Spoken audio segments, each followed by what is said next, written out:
자, 안녕하세요. 두 번째 이야기 시작하겠습니다. 두 번째 이야기 제목은 고해성사라는 제목이에요. 돈 까밀로는 입이 매서운 사람이었다. 마을 안에 늙은 지주와 어느 여자와의 추잡한 관계가 알려졌을 때만 해도 그랬다. 미사를 드릴 때 돈 까밀로는 여느 때처럼 점잖고 의젓하게 설교를 하고 있었다. 그러다가 맨 앞줄에 소문의 주인공인 늙은 지주가 버젓이 앉아있는 것을 보자 금세 무서운 얼굴로 변했다. 까밀로는 당장 그 점잖은 설교를 집어치우고 제단의 십자가에 계시는 예수님이 듣지 못하도록 십자가 위에 보자기를 씌워 놓더니 두 주먹을 불끈 쥐어 허리에 대고 마음껏 웅변을 퍼부었다. 그때 그 거인 같은 신부님의 목에서 튀어나오는 소리가 어찌나 우렁찼던지 성당 지붕이 들썩들썩했다. 선거철이 다가왔다. 물론 돈 까밀로는 분명하게 좌익 후보자에 대해서 반대를 표명했다. 그 때문에 어느 날 해질 무렵 마을에 나갔다가 성당으로 돌아오는 길에 기습을 받았다. 담 모퉁이에 숨어있던 복면 사내는 뒤에서 덤벼들었다. 돈 까밀로는 자전거를 타고 있어서 몸을 마음대로 움직일 수가 없었다. 더군다나 바구니에 70개나 되는 달걀을 싣고 있었다. 이거 조금만 움직였다가는 달걀이 박살날 판이다. 꼼짝없이 몽둥이 찜질을 당했다. 돈 까밀로는 이 일은 아무한테도 얘기를 안 했다. 사제관에 돌아와서 계란을 무사히 갔다 온 다음에 성당에 가서 예수님께 말씀을 드렸다. 그는 이럴까 저럴까 고민될 때마다 예수님한테 의논을 드리는 신부니까 어떻게 할까요? 돈 까밀로가 예수님께 여쭈었다. 등에다가 기름을 살짝 발라. 그리고 잊어버려. 제단에 계신 예수님께서 그렇게 말씀하셨다. 남이 나를 모욕하더라도 그걸 용서해야 하느니라. 그게 바로 율법이니라. 옳은 말씀입니다. 하지만 저는 모욕을 받은 것이 아니라 매를 맞은 거지요. 문제는 거기 있습니다. 그게 무슨 말이냐? 육체에 가해진 모욕이 영혼에 가해진 모욕보다 더 견디기 어렵다는 말이냐? 무슨 말씀인지 알겠습니다. 그러니까 예수님의 종인 제가 매를 맞았으니 이건 바로 예수님께서 모욕을 당하신 겁니다. 제가 떠들어대는 것도 저 때문이 아니라 예수님 때문이고요. 옛날에 나는 너보다 더 힘든 하나님의 종 노릇을 하지 않았더냐? 그때 나를 십자가에 매단 사람들을 내가 어떻게 했지? 용서하지 않았더냐? 아이고, 더 말씀을 못 드리겠네요. 언제나 예수님이 오르시니까 말씀에 따르겠습니다. 용서해 주지요.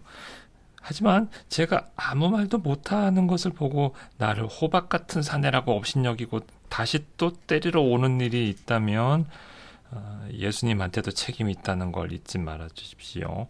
구약 성서에 나오는 구절 하나를 말씀드려 본다면 거기에도 돈 까밀로 나한테 구약 성서를 가르칠 작정이냐? 내가 책임질 테니 걱정 마라. 그건 그렇고 우리끼리 얘긴데 네가 매를 맞아서 알게 되었겠지만 우리 집에서 정치 문제를 들먹거려서는 안 되는 일이라. 돈 까밀로는 용서해 주기로 했다. 그렇지만 한 가지 풀리지 않는 응어리가 남아 있었다.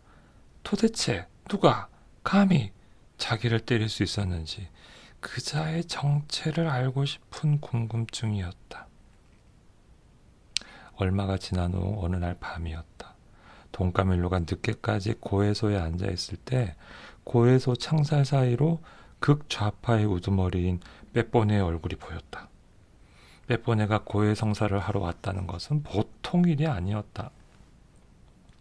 돈까밀로는 깜짝 놀라 벌린 입이 다물어지지 않았다. 그는 속으로 굉장히 기뻤다. 하나님의 은총이 언제나 함께하기를. 하나님, 누구보다도 당신의 은총이 필요한 이 어린 양에게 항상 은총을 베풀어 주소서. 고해 성사를 한 지가 퍽 오래됐지? 1918년 이후로는 한 번도 안 했죠. 빼뽀네가 대답했다. 저 이교도의 사상을 머릿속에 품고 다닌 30년 동안 지은 죄를 모조리 생각해보라.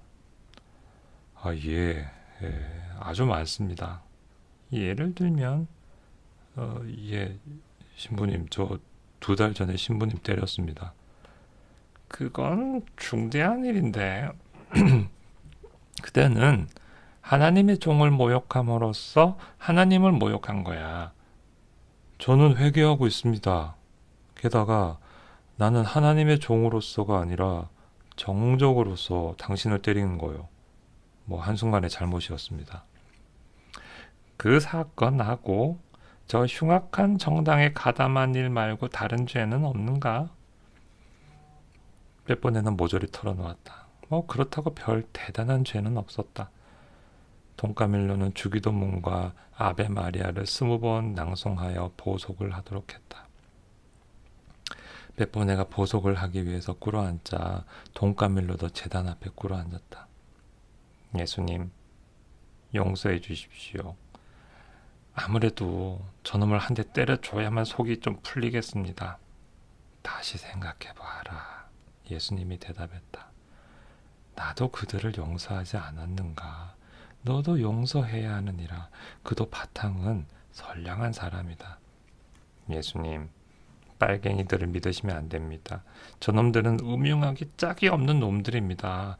저놈 면상을 잘 보십시오. 꼭 도둑놈처럼 생기지 않았습니까? 내가 볼 때는 다른 사람하고 똑같은 얼굴이다, 돈까밀로. 오히려 네 마음이 원한으로 가득 차 있구나. 예수님, 그동안 충심껏 섬겨드렸으니 이번 한 번만 허락해 주십시오. 그저 이 촛대로 저놈의 등짝을 딱 한 번만 때리게 해주십시오. 그저 촛대로 때릴 뿐입니다. 예수님. 안 된다. 네 손은 축복하라는 데 쓰려고 만들어졌지 남을 때리는 데 쓰려고 만들어진 게 아니다. 돈까밀로는 한숨을 쉬었다. 그는 절을 하고 나서 제단으로 물러났다. 그는 성호를 그으려고 다시 제단으로 몸을 돌렸다. 그러자 꿇어 앉아서 기도를 드리고 있는 빼뽀네의 등 뒤에 서게 됐다. 정 그러시다면. 돈까밀로는 합장을 한 채 예수님을 바라보면서 중얼거렸다. 손은 축복하는 데 쓰라고 만들어졌지만 발은 그렇지 않을 겁니다. 그건 그렇구나. 예수님께서 제단에서 말씀하셨다. 하지만 돈까밀로, 부탁이다. 꼭 한 번만 차라. 돈까밀로의 발이 번개처럼 날았다. 빼뽀네는 눈썹 하나 까딱하지 않고 일어나서 한숨을 푹 쉬었다. 10분 전부터 이걸 기다리고 있었죠. 이제야 나도 속이 좀 후련합니다. 나도 그렇다. 돈까밀로가 큰 소리로 대답했다. 그러자 그의 마음은 활짝 개인 하늘처럼 후련하고 상쾌해졌다. 예수님은 아무 말씀도 안 하셨다. 그분도 속으로는 만족해 하셨을 것이다.